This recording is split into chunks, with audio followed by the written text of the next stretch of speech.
out of power. The former president of Honduras, Juan Orlando Hernandez, has had a spectacular fall from grace. When he was in office, he was touted as America's key ally in the fight against drugs, but now he's on trial in New York and facing a raft of charges, including drug trafficking on a massive scale. Mr. Hernandez denies the charges. Our Central America correspondent Will Grant reports. The former Honduran president, dressed in a suit and tie, appeared to fidget nervously in court before proceedings got underway. The presiding judge, P. Kevin Castile, predicted it would take around 2 to 3 weeks to hear the case against Juan Orlando Hernandez, who is accused of having facilitated the smuggling of some 500 tons of cocaine into the US from 2004 onwards. Among those expected to give evidence against Mr. Hernandez is Fabio Loro, the convicted son of another former Honduran president. 2 co-defendants in the case, including a former police chief, Juan Carlos El Tigre Bonilla, have already entered guilty pleas. Outside court, a handful of anti-Hernandez demonstrators chanted "Narco President" about the former US ally, who was extradited from Honduras on drug smuggling charges in 2022. His family have kept up a campaign maintaining his innocence, insisting he's the target of a politically motivated conspiracy orchestrated by convicted criminals. The coming few weeks will determine the future of the controversial former Honduran leader.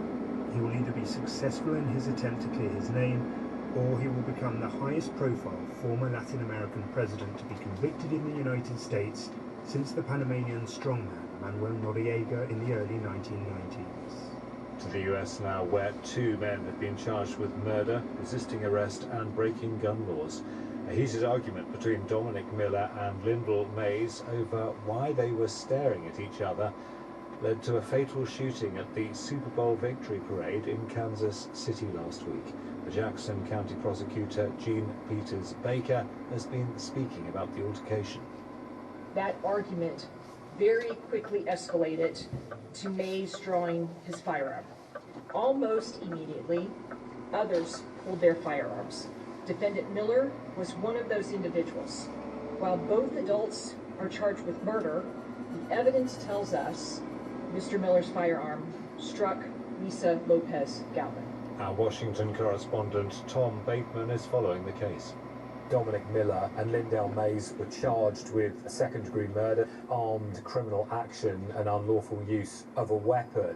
And remember, it was nearly a week ago now that news began to break of a shooting at the Super Bowl Victors Parade in Kansas City, as the Kansas City Chiefs had just finished that open-top bus parade. And there was a shootout next to a very busy part of the parade there.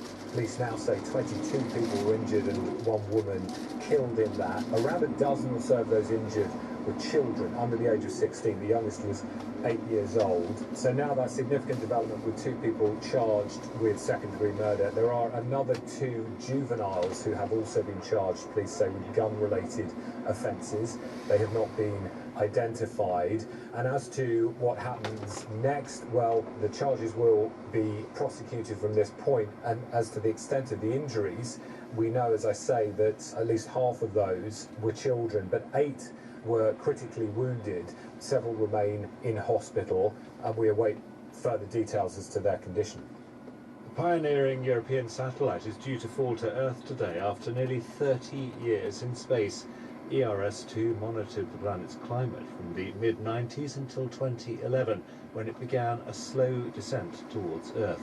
It's expected to make an uncontrolled plunge into the atmosphere at around lunchtime UK time. Here's our science correspondent, Jonathan Amos. Everything Europe does to monitor the state of the planet from space can be traced back to the European Space Agency's Earth remote sensing satellites. 2 were sent into orbit in the 90s and worked for more than a decade. The pair monitored floods, measured continental and ocean surface temperatures, traced the movement of ice fields and sensed the ground buckle during earthquakes. But the 2-ton ERS-2 model is now set to make an uncontrolled fiery plunge into the atmosphere. Most of the satellite should burn up before reaching the surface, but even if some parts do make it all the way down, including fragments of its UK-built radar system, they're unlikely to threaten populated areas, given so much of the Earth is covered by ocean. Jonathan Amos. Time for the latest sports news now. Here's Paul Serres. Manchester City are up to second in the English Premier League after a hard-fought 1-0 win over Brentford at the Etihad Stadium. Erling Haaland scored the only goal of the game 20 minutes from time as City moved above Arsenal and within a point of the league leaders Liverpool. The City boss Pep Guardiola says the Bees made them work for the win. So difficult. We make a really good half. First half, the second one was not so good. But at the end of the transition action, we could score. So difficult game. We knew it 2 weeks ago last season, and we knew it today. But we were patient. We didn't concede much, and at the end we break the game, and yeah, we won. Leaders Liverpool are in action later on Wednesday. They welcome Luton to Anfield. The Liverpool boss, Jurgen Klopp, says the Hatters have improved massively since the last time the two sides met. That was a completely different game to how they act now. That time they were rather passive, deep defending, counter-attacking. They have that still, but now in possession they found obviously a structure where everybody feels really comfortable. I think Ross Barkley is one of these nice stories, if you want, who really is back to its best or better. Arsenal are in European Champions League action later on Wednesday. They face a trip to Portugal to face Porto in the first leg of their round of 16 matchup. The Gunners boss Mikel Arteta says they are ready for the challenge. That's great. We have earned the right to be here. As you said, it's been 7 years and we haven't been in this table for this kind of matches, and 14 years that we haven't been able to go to the next stage. That's the challenge. That's what is ahead of us. And we are very excited to face it and to go for it with full belief. Last season's beaten finalists Inter were 1-0 winners over Atletico Madrid at the San Siro, and Borussia Dortmund and PSV drew 1-1 in Eindhoven in Tuesday night's Champions League matches. And in tennis, there was a big shock at the WTA 1000 Series event in Dubai, where Croatia's Donna Vekic came from a set and a breakdown to beat the Australian Open champion Aryna Sabalenka in the second round. Yeah, it was a great match. First set was very tough, and that was a breakdown in the second. I was with one leg on the beach already, but somehow managed to turn it around, and yeah, just really happy to be through to the next round. And the three-time Grand Slam winner Andy Murray earned his first win of the 2024 season, beating France's Alexandre Muller in straight sets in the Qatar Open first round. Paul Serres. 60 years after the Beatles hit the big screen for the first time with A Hard Day's Night, it's been announced that the Fab Four will be returning to the cinema. Each member of the most successful band ever will be getting their own biopic, all of which will be made by the Oscar-winning director Sam Mendes. Fans have been promised a thrilling cinematic experience. Here's our entertainment correspondent Colin Patterson. He's done Bond. I need somebody. Now he's doing the Beatles. Sam Mendes is to make 4 Fab Four films. Each will be from the viewpoint of a different Beatle: John, Paul, Ringo and George. This is the first time that the band has granted full rights for the use of their story and music in a film. The quartet will be released at the cinema in 2027, although the order in which Beatle comes first has not been revealed. But Sam Mendes says how the project comes out will change the notion of what constitutes a trip to the movies. Colin Patterson. British people are often portrayed as a nation that enjoys a tipple, by which I mean drink. So it won't surprise you to learn that researchers have discovered that the English language has 546 words that mean drunk. And our creativity doesn't end there, as nouns easily become drunkonyms, words for intoxication, just by adding an ed on the end. The study was led by Professor Christina Sanchez-Stockhammer from Chemnitz University of Technology in Germany. She's been talking to my colleague Tony Livesey.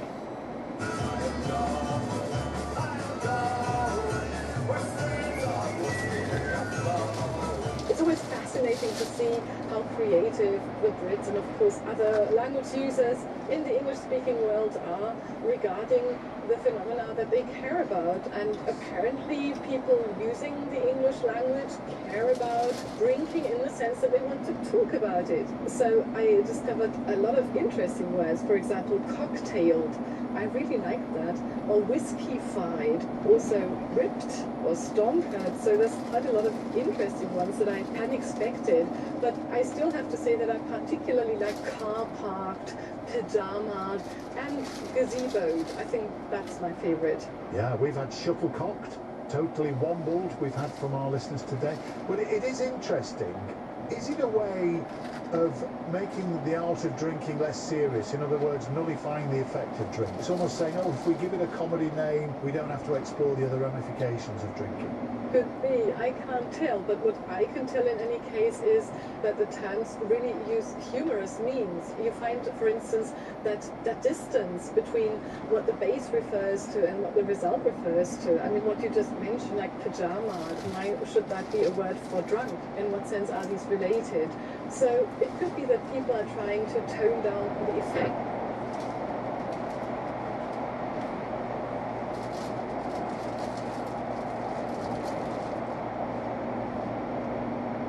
Getting drunk, which is not so common in the other languages.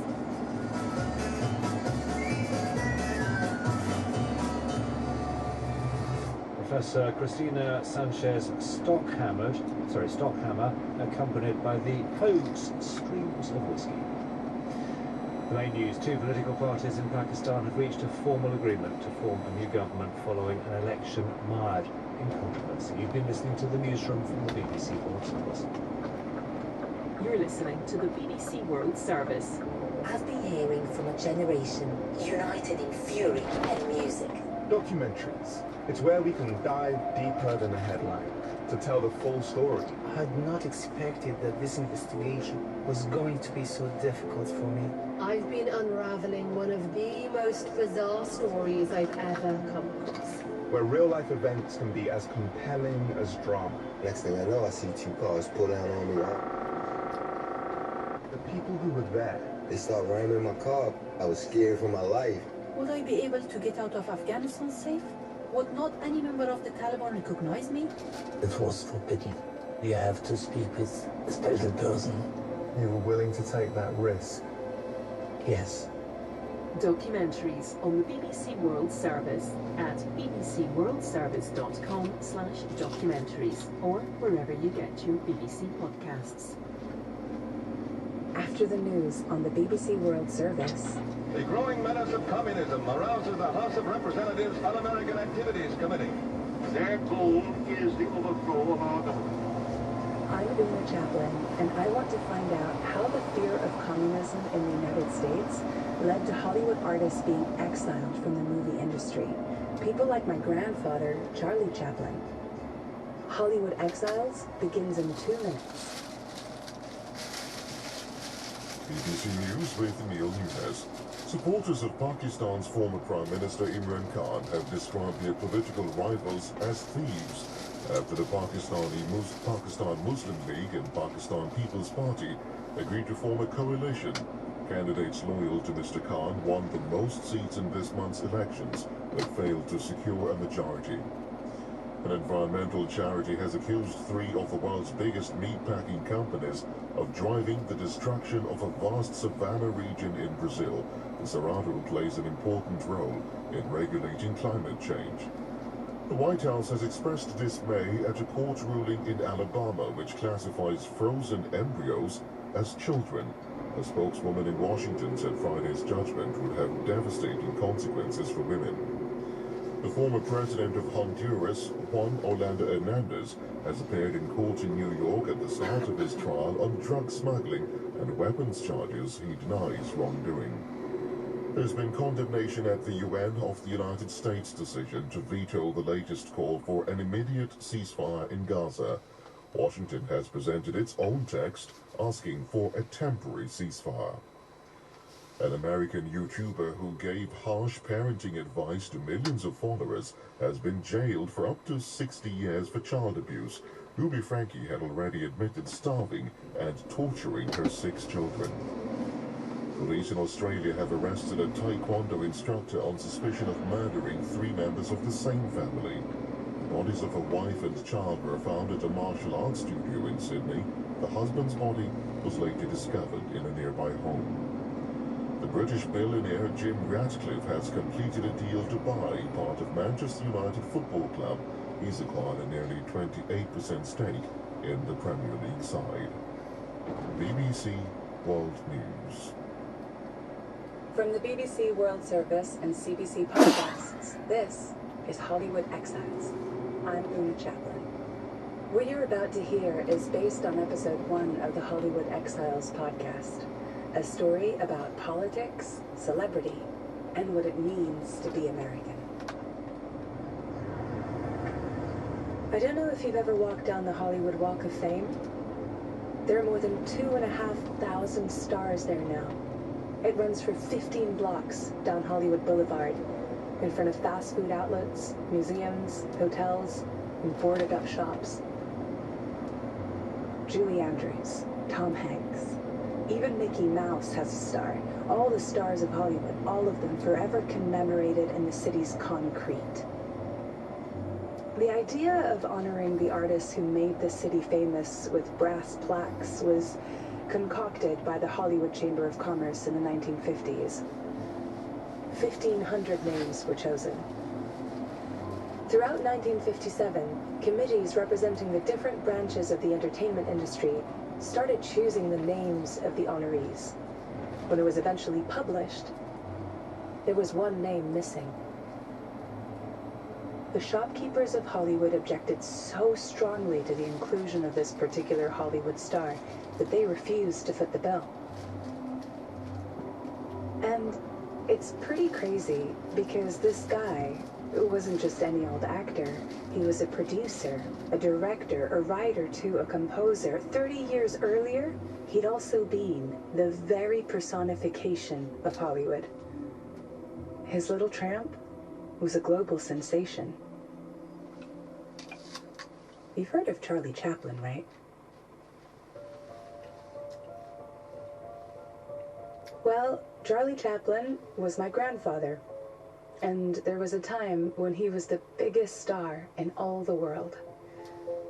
But something happened, not just to him, but to hundreds of artists in Hollywood. They were forced to leave, forced out. And it was all because there was a question of how American they were. This is Mitzi Trumbo. She clearly remembers that year in 1957. Mitzi's dad was a screenwriter at the time. When he wrote a script called The Brave One, the King brothers were the producers, and the name they used on it was Robert Rich. So Robert Rich was nominated for an Oscar. And amazingly, it won. Robert Rich was not Mitzi's dad's name. I remember watching it with the family. We were all watching on TV, and my first reaction was, Daddy, let's go get it tomorrow. And I had to kind of be reminded that this wasn't something that we could do. That wasn't going to happen. Mitzi's dad was far from the only person in the 1950s who was exiled and forgotten rather than being honored and celebrated.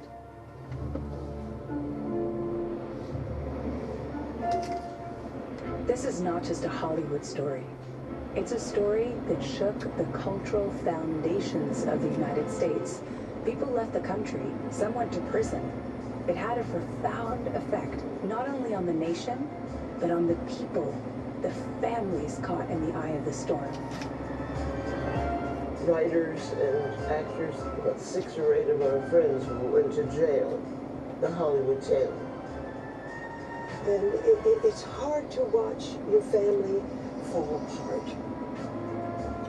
I want to know how and why families fell apart, why my own family had to leave the United States.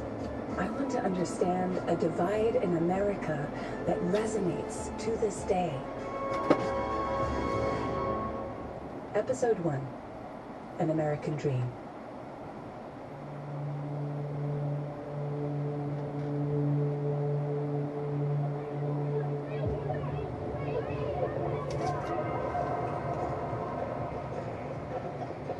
London, 1889.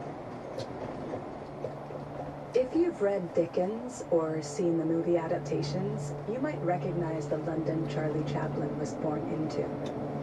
Dickens himself had died 20 years before my grandfather was born, but this was still a London that he would know. The city was dominated by industry and commerce. Queen Victoria was on the throne, and there was extreme poverty.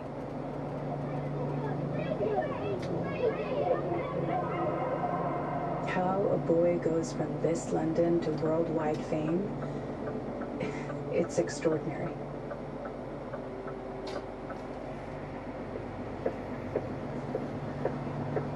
I'm just noticing the volume of my boots.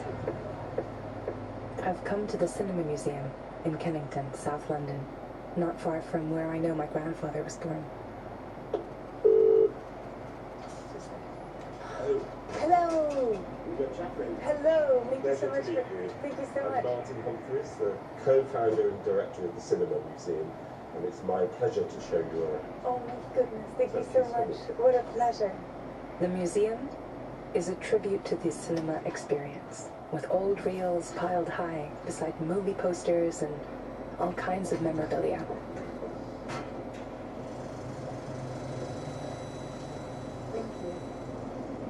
So this is our main hall, where our events take place.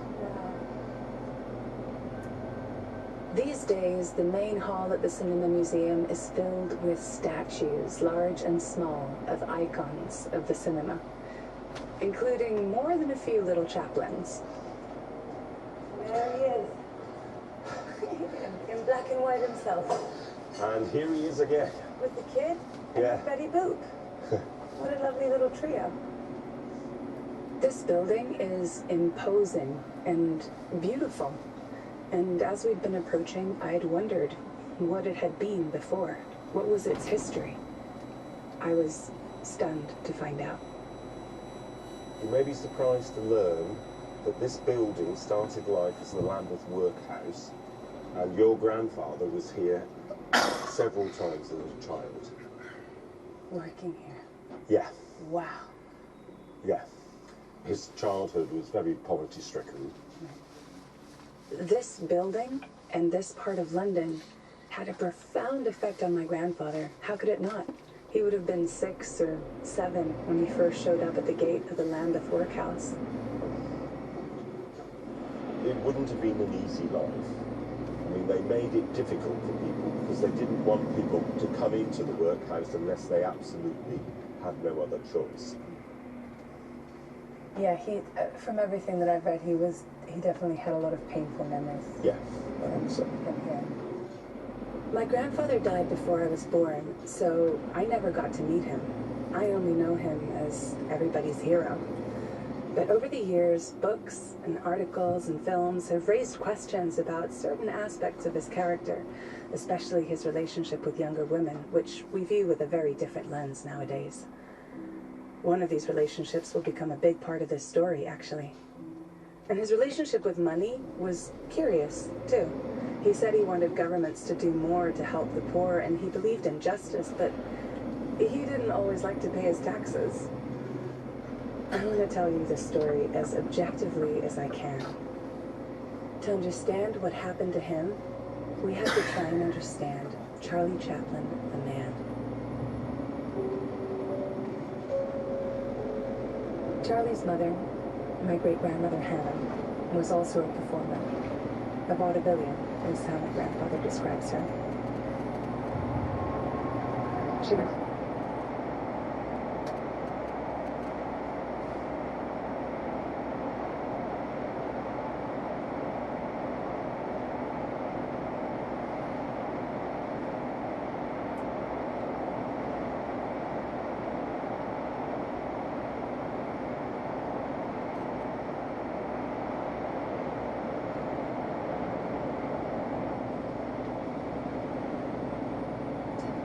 1894. Hannah was performing in the canteen in Aldershot, Hampshire, a grubby little theatre, before an unforgiving crowd of mostly military men. Her voice began to break. The audience shouted, jeered, and booed as Hannah's voice lowered to a whisper. And she was forced to abandon her performance and return upset to the wings, where young Charlie had been standing, watching his mother. In an effort to calm the crowd, the stage manager pushed Charlie Chaplin out onto the stage in his mother's place. Charlie Chaplin was 5 years old. It was his first appearance on stage.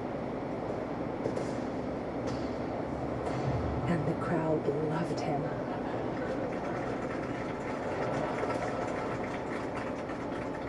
He had such a gift. And this was the beginning of his life's work. But the beginning of the end of Hannah's. Hannah's performances became less regular, and losing her income would send her family into a spiral that would lead them to the gates of the Lambeth Workhouse. The workhouse is such a different place now.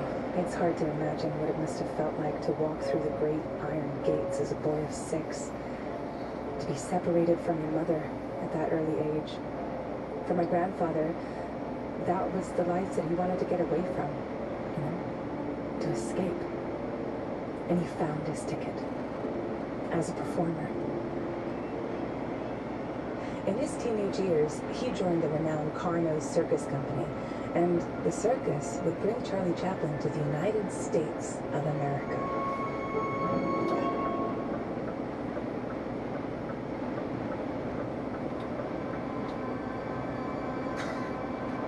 Not long afterwards, that English clown arrived on the west coast of America. Amidst olive groves and wooden houses, the motion picture industry was thriving, churning out picture after picture after picture.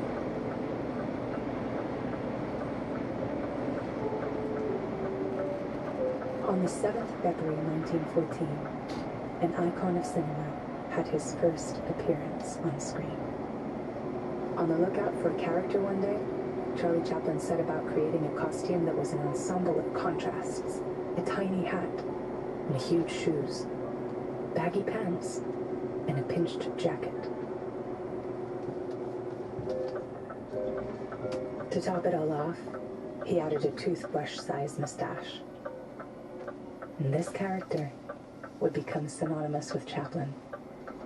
He would be known to audiences everywhere as Charlie, or the Little Tramp.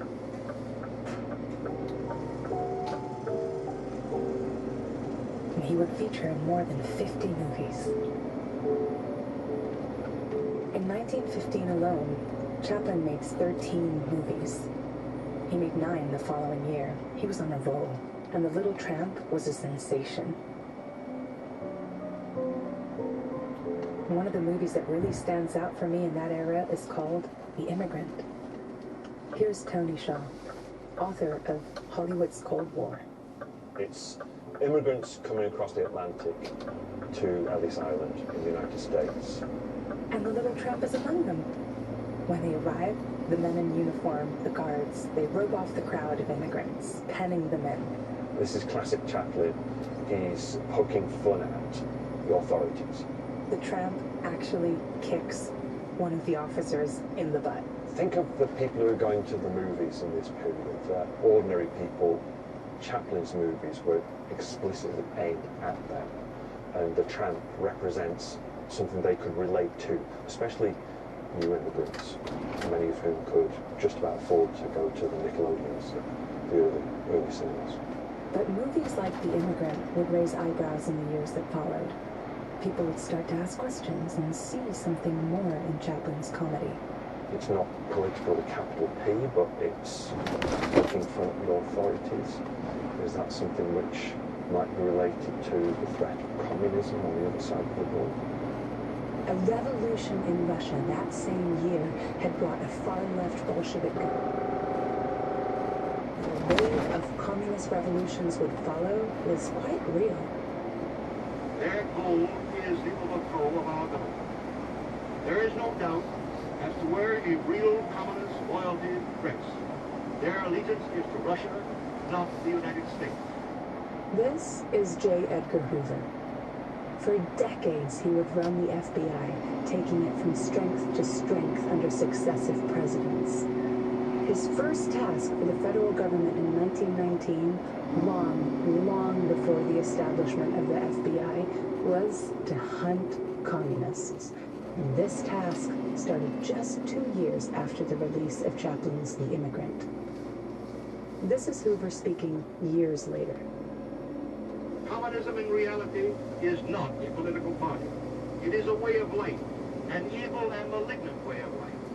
It reveals a condition akin to disease that spreads like an epidemic. And like an epidemic, a quarantine is necessary to keep it from infecting this nation. To be accused of being a communist was akin to being accused of being a traitor. This was no laughing matter.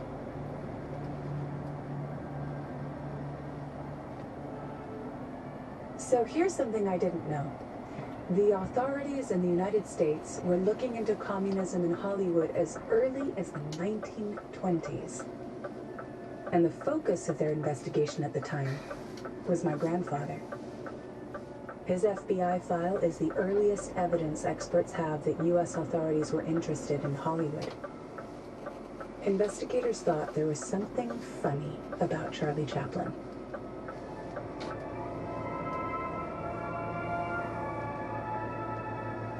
There are multiple cases that are attempted to be built against Chaplin over the years. This is John Spadolati, author of J. Edgar Hoover Goes to the Movies. There is a file that started on him way back in 1922. And this is before the FBI was the FBI, it was just the BI, or the Bureau of Investigation. It's before J. Edgar Hoover was the director. He was an assistant director, and he was actually copied in on these files from Bureau agents in Los Angeles. And why did agents of the Bureau of Investigation, the BI, think that Charlie Chaplin, the comedian and filmmaker, was a threat? They have concerns about, first and foremost, about what they consider to be radical talk.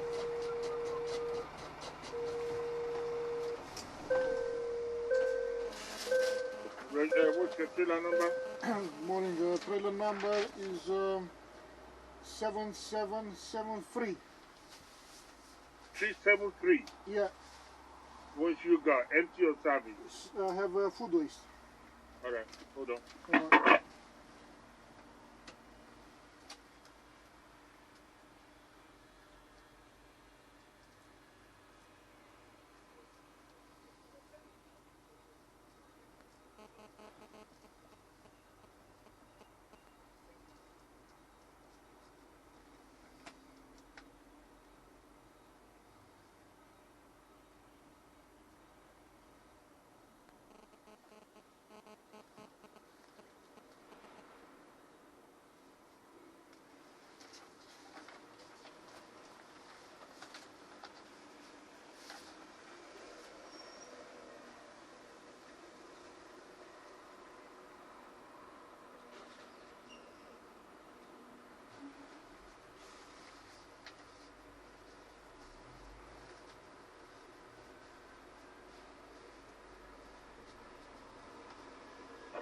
My vote 3.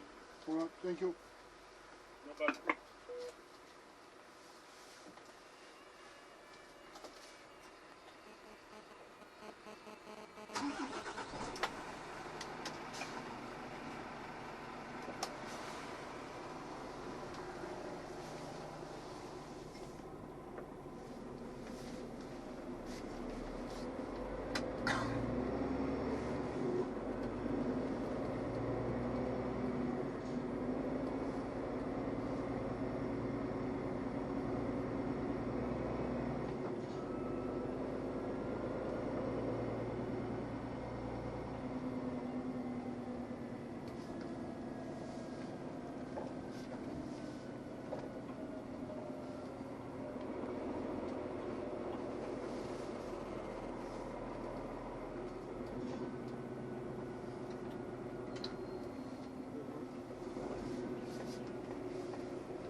is.